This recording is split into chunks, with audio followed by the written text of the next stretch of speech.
आखिरकार आ गया तेरा सीए फाउंडेशन का रिजल्ट और वो भी पॉजिटिव। बहुत बहुत बधाई दोस्त, बहुत बहुत बधाई।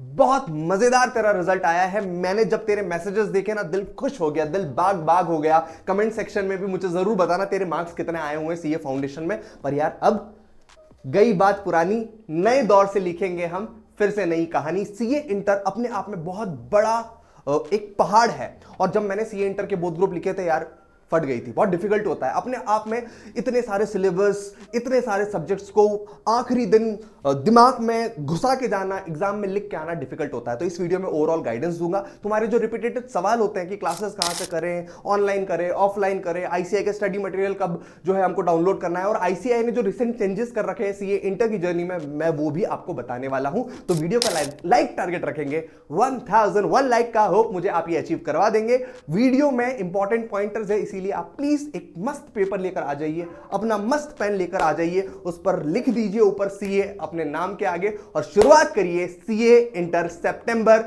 अपकमिंग अटेम्प्ट की। वैसे तो दोस्त तुझे मेरी इंटर की जर्नी के बारे में बहुत कुछ पता है, लेकिन मैं आज तुझे शॉर्ट में बताने वाला हूं कि बेसिकली वो जर्नी कैसी थी। बहुत डिफिकल्ट थी यार। आज भी जब मैं वो जर्नी को याद करता हूं तो अंदर से गूज़बम्प्स आ जाते हैं, पसीने छूट जाते हैं। बिकॉज मुझे अच्छी तरीके से याद है, रोज सुबह 4:30 बजे तेरा भाई उठता था, और वो 4:30 बजे जब मैं उठता था तो मुझे जरूरत पड़ती थी एक पूरा गिलास भरा हुआ पानी, जो गर्म पानी है, और साथ में एक कप चाय की। और मम्मी पापा का दोनों का जब मिश्रण बनता था, वो मेहनत बनती थी, तब जाके मैं उठता था। बिकॉज बहुत ज्यादा जान लगानी पड़ती थी रोज सुबह 4:30 बजे उठने में। 4:30 से 5 फटाफट फ्रेश अप हुए। 5:30 से मेरी ट्रेन रहती थी महू से इंदौर की, जब मैं ट्रेवल करके जाता था। और इंदौर में मेरी क्लासेस स्टार्ट हो जाती थी सुबह 8 बजे से। और 8 बजे के पहले भी जब मेरे पास 1-2 घंटा रहता था ना, तब भी मुझे बहुत रिवाइज करना पड़ता था, थ्योरी को रटना पड़ता था। बिकॉज इतना सारा सिलेबस होता था पूरे दिन भर का, उसको समझना पड़ता था। सुबह 8 बजे जब क्लास स्टार्ट होती थी तो मेरे टाइम पर 7 सब्जेक्ट होते थे, अब 6 सब्जेक्ट्स हो चुके हैं। 8 सब्जेक्ट, 7 सब्जेक्ट जो थे वो अपने आप में सब महाबली थे।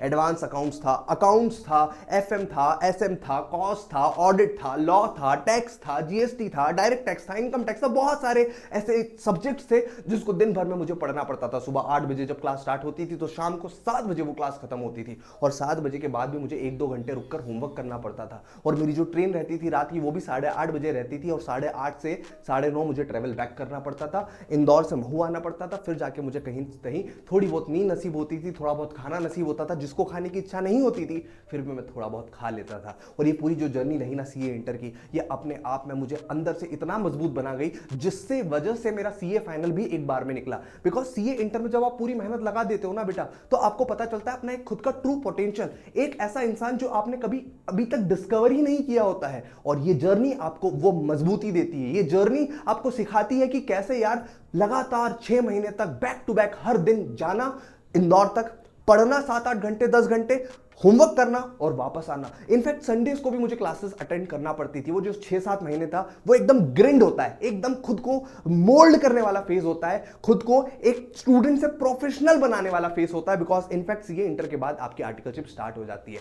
बेटा सीए इंटर की जर्नी अब थोड़ी सी चेंज इसलिए हो गई है कि पहले अगर आप एक ग्रुप भी क्लियर कर देते थे तो आपका आर्टिकलशिप स्टार्ट हो जाता था। लेकिन बेटा अब अगर तुम बोथ ग्रुप क्लियर करते हो तो ही आपकी आर्टिकलशिप स्टार्ट होती है। इसीलिए शुरू से टारगेट हमको क्या करना है? ऑल इंडिया रैंक का। सर ऑल इंडिया रैंक का क्यों टारगेट करें? बोथ ग्रुप भी क्लियर हो गए तो आर्टिकलशिप तो स्टार्ट हो जानी है ना। बेटा ऑल इंडिया रैंक टारगेट करेगा, बड़ा टारगेट करेगा, तो कम से कम बोथ ग्रुप तो निकल ही जाएगा। और बोथ ग्रुप निकलेगा तो ऑटोमेटिकली तू पास सक्सेसफुल तो तेरे रिजल्ट पर जरूर आ जाएगा। जब मैंने सीए फाइनल में ऑल इंडिया रैंक का टारगेट रखा तो मुझे 6 सब्जेक्ट में एग्जामिशन आ गया, 60 के अबव आ गया। तो यही टारगेट जो बड़े होते हैं आपको ऑटोमेटिकली और मेहनत करने के लिए जो है मोटिवेट करते हैं। और सबसे इंपॉर्टेंट होता है इस पूरी इंटर जर्नी में कंसिस्टेंसी। बिकॉज मुझे आज भी याद है, जिस दिन मेरा मन नहीं करता था पढ़ने का, उस दिन भी तेरा भाई पढ़ाई किया हुआ है। जिस दिन क्लासेस जाने का मन नहीं करता था, उस दिन भी क्लासेस गया है। जिस दिन आरटीपी एमटीपी पीवाईक्यू सॉल्व करने की इच्छा बिल्कुल नहीं होती थी, बिल्कुल मर सी जाती थी, उस दिन भी तेरे भाई ने अपनी कलम उठाई है, पेपर पर पेन रखा है और चलाया है, कैलकुलेटर पर हाथ दबाया है। बात समझ में आ रही है? तो इंटर की जर्नी टोटली डिफिकल्ट है। खुद को एक अबव लेवल पर लेकर जाना पड़ता है और खुद को बोलना पड़ता है भाई तू नहीं तो कौन बे। बिकॉज ये पूरी मेहनत के बाद जब रिजल्ट के दिन कोई बोलता है मोहित तेरा बोथ ग्रुप निकल गया, तो अंदर से जो सुकून देता है, जो अंदर से एक कॉन्फिडेंस देता है, जो अंदर से एक सेटिस्फेक्शन देता है, बस उसी मूवमेंट के लिए तुमको अभी इतनी मेहनत करने की जरूरत है। ये आसान नहीं होता यार। जब रिजल्ट का दिन होता है आपके हाथ एकदम ऐसे कपकपाए रहते हैं, एकदम ऐसे वाइब्रेट होते हैं, और आप कॉल करते हो अपने पेरेंट्स को, बताते हो यार पापा बहुत ग्रुप निकल गया। वो जो शब्द हैं वो सारी मेहनत को एकदम समाप्त कर देते हैं और अंदर से वो एनर्जी डालते हैं, यार आर्टिकलशिप करूंगा अच्छी जगह से, सीए फाइनल अच्छे से एक बार में पढ़ूंगा, ऑल इंडिया रैंक लेकर आऊंगा और चार्टर्ड अकाउंटेंट बनूंगा। तो भाई अभी से अच्छे से ये इन्फॉर्म डिसीजन लेने, जो कि मैं एक एक करके अब तुमको बताने वाला हूं। अब जो मैं पॉइंटर्स बताने वाला हूं उसको अच्छे से अपने पेपर पेन पर लिखते जा। सबसे पहला क्लासेस। बेटा क्लास डिसाइड करना एक अपने आप में बहुत बड़ा फैक्टर है, बिकॉज जो आपकी क्लासेस सीए इंटर की चलने वाली है ना, वो सीए फाउंडेशन जैसा 2-3 महीने में खत्म नहीं होने वाली। ग्रुप 1 ही 3 से 3.5 महीने चलेगा, फिर ग्रुप 2 3 महीने चलेगा। मतलब यहां से 6 महीने से 7 महीने तक तो तू केवल क्लासेस ही कर रहा होगा। और क्लासेस टाइम पास नहीं होती है बेटा, क्लासेस एक बेस बनाती है। बिकॉज अभी तो तेरे को एडवांस अकाउंट का ए भी नहीं पता, टैक्सेशन का टी भी नहीं पता, direct tax, income tax, GST, इतनी वास्ट सब्जेक्ट्स है अपने आप में, इतनी सारी चीजें उसमें। ऑडिट तूने आज तक पढ़ा नहीं है, बस खुद को ऑडिट पढ़ेंगे, ऐसा नहीं होता। एफएम, एसएम, कॉस्टिंग 12 बजा देते हैं सब्जेक्ट। तो क्लासेस अटेंड करना और अच्छी तरीके से अटेंड करना, एक कोई अच्छे टीचर से क्लासेस लेना बहुत इंपॉर्टेंट होता है। क्लासेस कैसे सिलेक्ट करनी है मैं तेरे को बता देता हूं। क्लासेस सिलेक्ट करने के लिए सबसे पहले इंपॉर्टेंट होता है कि क्या तूने उस टीचर का डेमो वीडियोस देखा है या नहीं देखा। जैसे अगर मैं अपनी बात करूं तो मैं इनकम टैक्स और जीएसटी तुमको पढ़ाने वाला हूं। मैंने डिस्क्रिप्शन में अच्छी तरीके से आपको दोनों की लिंक दे रखी है, इनकम टैक्स की भी, जीएसटी की, अच्छे से जा, उसको तू आराम से इत्मीनान से देख समझ। इसके अलावा अकाउंट्स और लॉ की भी तू डेमो वीडियोस यहां से स्टार्ट कर देना, देखना कि एटलीस्ट कुछ कुछ जो टीचर देखो समझ में आते हैं, अच्छे लगते हैं, उनके 2 से 4 वीडियोस तूने देख रखे होने चाहिए। इसके अलावा मैं एक बात तुझे अच्छी तरीके से बता दूं, बहुत सारे बच्चे क्या करते हैं, ग्रुप 1 और ग्रुप 2 दोनों की क्लासेस एक साथ स्टार्ट कर लेते हैं, जो मेरे मानने में ऐसा है कि नहीं करना चाहिए। पहले ग्रुप 1 खत्म करो, फिर ग्रुप 2 की क्लासेस आपको स्टार्ट करनी चाहिए। तो ये जो क्लासेस का डिसीजन है ये तेरा अपना होना चाहिए। जिस टीचर के साथ तेरी ट्यूनिंग मैच हो रही हो, वाइब मैच हो रही हो, उस टीचर की क्लासेस तुझे लेनी चाहिए। और हां, एक बात सबसे इंपॉर्टेंट है कि जो भी टीचर तू सिलेक्ट कर रहा है, ध्यान रखना कि क्या वो टीचर के साथ तेरा 1-to-1 कनेक्शन है या नहीं। क्या डाउट सॉल्विंग में वो टीचर तेरा हेल्प कर पाएगा, या फिर कोई ऐसा सिस्टम बना रखा है जिससे बस तेरे को ऑटोमेटिकली डाउट का आंसर मिल जाएगा। क्या बुक्स जो उस फैकल्टी की है, जो वो टीचर की बुक्स है, क्या वो आईसीआई स्टडी मटेरियल को कोरिलेट करती है या नहीं करती है। जैसे अगर मैं अपनी बुक्स के बारे में बताऊं तो मैंने आईसीआई स्टडी मटेरियल को पूरा सम अप कर रखा है इन अराउंड 250 to 300 पेजेस में, जिसमें आईसीआई की हर लाइन मैंने अपनी बुक में कोरिलेट लिख कर रखी है, समराइज कर रखी है, शॉर्ट में समराइज कर रखी है। और मेरी जो क्वेश्चन बैंक है उसमें सारे क्वेश्चन तेरे को मिल जाते हैं, आरटीपी, एमटीबी, पीवाईक्यू, एसएम। तो ये तू एक बार चेक कर, डेमो वीडियोस को गो थ्रू कर, डेमो नोट्स को गो थ्रू करके, यार क्या मुझे समझ में आ रहा है, क्या मैं सीख पा रहा हूं, क्या जो फैकल्टी समझा रहा है क्या मेरे दिमाग में जा रहा है, ये बहुत इंपॉर्टेंट हो जाएगा। बहुत सारे बच्चे बोलते हैं ऑनलाइन करूं या ऑफलाइन करूं। बेटा इन दोनों के अपने अपने एडवांटेजेस और डिसएडवांटेजेस होते हैं। मेरे मानने में है ऐसा है कि अगर आपको थोड़ा सा अपना कॉस्ट एफिशिएंट बनना है तो ऑनलाइन क्लासेस बहुत बेटर रहती है। आप अपने हिसाब से अपनी स्पीड से क्लासेस खत्म कर सकते हो। लेकिन अगर आपका ऐसा है कि नहीं यार मेरे को तो कंसिस्टेंसी की बहुत प्रॉब्लम है, मैं नहीं पढ़ पाता ज्यादा देर तक अकेले, तो आपको फिर ऑफलाइन क्लासेस जाना चाहिए। लेकिन सबसे इंपॉर्टेंट ये कि आपको बैकअप वगैरह मिलता है या नहीं मिलता है ऑफलाइन क्लासेस में, आप ये जरूर चेक कर लीजिएगा। लेकिन अगर आपने ऑलरेडी ऑनलाइन क्लासेस कर रखी है, अगर आपने ऑलरेडी सीए फाउंडेशन में revision videos, one shot videos या फिर यूट्यूब पर वीडियोस आपको देखना समझ में आता है, मतलब मेरी बात जैसे अगर मैं कर रहा हूं तो आपको समझ में आ रहा है नहीं आ रहा है, आप ये चेक कर लीजिए, उसके हिसाब से डिसीजन लीजिए कि मुझे ऑनलाइन जाना है या फिर ऑफलाइन जाना है। लेकिन सबसे इंपॉर्टेंट बात और तीसरी बात, भाई जहां से भी क्लासेस ले, ये ध्यान रखना कि बंदा आईसीएआई स्टडी मटेरियल को बेसिक लेकर उसको ही पढ़ा रहा है, समझा रहा है। ऐसा नहीं कि वो अपने खुद के क्वेश्चंस करवा रहे हैं, प्रैक्टिकल नॉलेज ऐसा दे रहे हैं जो कि आपको सीए इंटर तो पास नहीं करवाएगा, सीए इंटर के बाद आपको मदद करने वाला है। तो पहले तो अपने को इंटर पास करना है। इसलिए बहुत इंपॉर्टेंट है कि यार जो नॉलेज तुमको क्लास में दिया जा रहा है that should be based on study material strictly.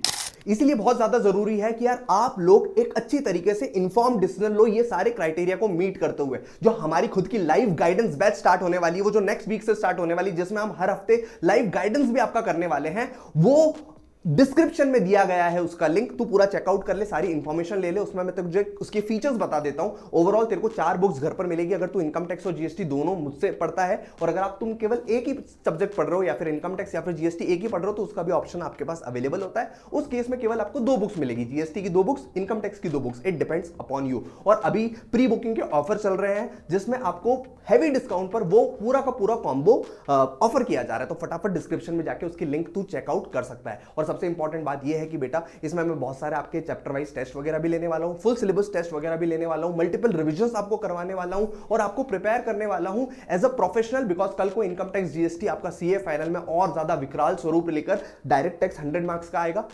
Income tax जो जीएसटी है वो 100 मार्क्स का आने वाला है सीए फाइनल लेवल पर। तो हमको बहुत जरूरी है कि सीए इंटर लेवल पर हम इन दोनों सब्जेक्ट को बहुत अच्छी तरीके से करें।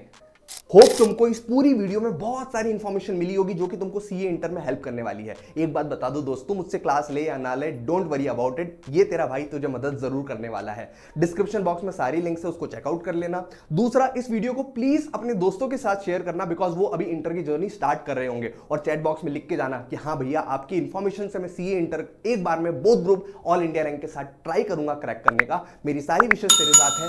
गो, all the best. I am here to support you and I'll always be here to support you. Bye bye, take care, see you in the next video. तुझे कैसा लगा? मुझे तो बहुत अच्छा लगा तेरे को पढ़ा के भाई। सर पहले जो सुना था कि टैक्स बहुत ज्यादा कठिन जाता है और ये सारी चीजें इतनी अफवाह उड़ चुकी है टैक्स के बारे में कि आप खुद जानते। शुरू में मेरे को भी लगा था कि थोड़ा सा एक्सपीरियंस कम, सब लोगों ने बताया कि नया टीचर है। उसके बाद फिर लगा कि कैसे ही होगा। शुरू में 10-15 लेक्चर तो ऐसे समझ में आ रहे हैं, नहीं आ रहे हैं, क्योंकि नया सब्जेक्ट है तो समझने में थोड़ी देरी लगती है।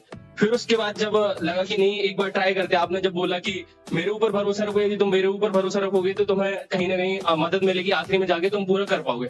आज आखिरी दिन में मैं खड़ा हूँ। आपने जो बोला था वो पूरे वर्ड्स आपने पूरे तरीके से निभाए और वो अब मेरे को लग रहा है कि हाँ, पूरा आईडीटी और डीटी दोनों कंप्लीट है, पूरा टैक्सी कंप्लीट है। और जैसा कि आप हमेशा कहते हो कि मैं एक्स को बुलाऊं या ना बुलाऊं मेरे को नहीं पता, पर टैक्स जरूर याद दिला दूंगा। तो ये तो कंफर्म है कि एक्स का तो नहीं पता, लेकिन टैक्स जरूर आ गया। Thank you very much sir.